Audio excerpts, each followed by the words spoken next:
first expression here is, the questioner is expressing, will my passion ever make room for final growth and stability?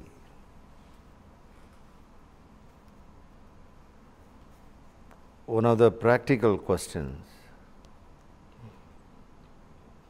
It is in most seekers' mind, this question.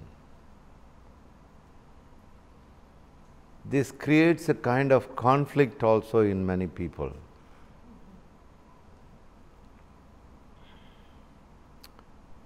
One side the desires, another side is searching and seeking,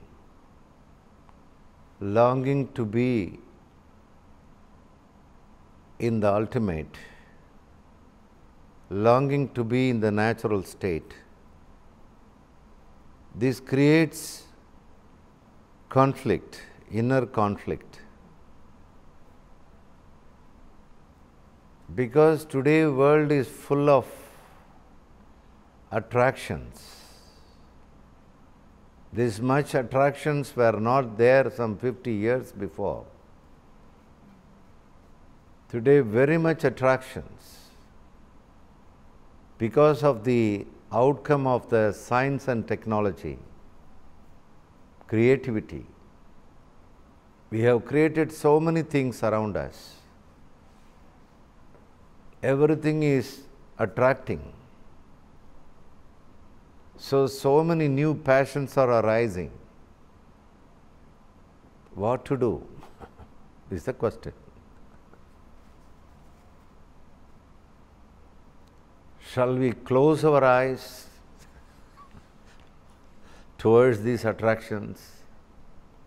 Is it possible to close the five senses? After all these attractions are enjoyed by the five senses. If you keenly look into this. So, one side the Creator has created five senses.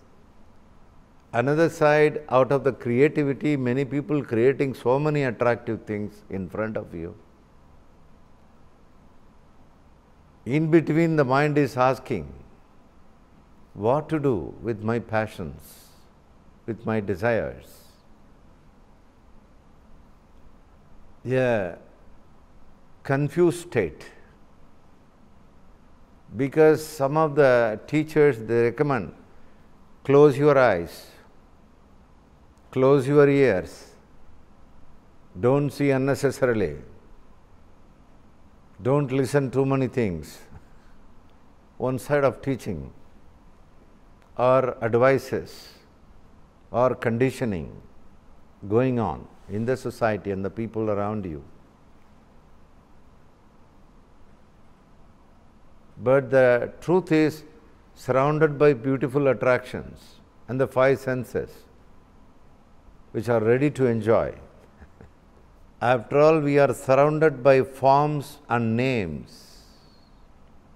That's all. You may call it anything. To be precise, they are nothing but some forms with some names. That's it.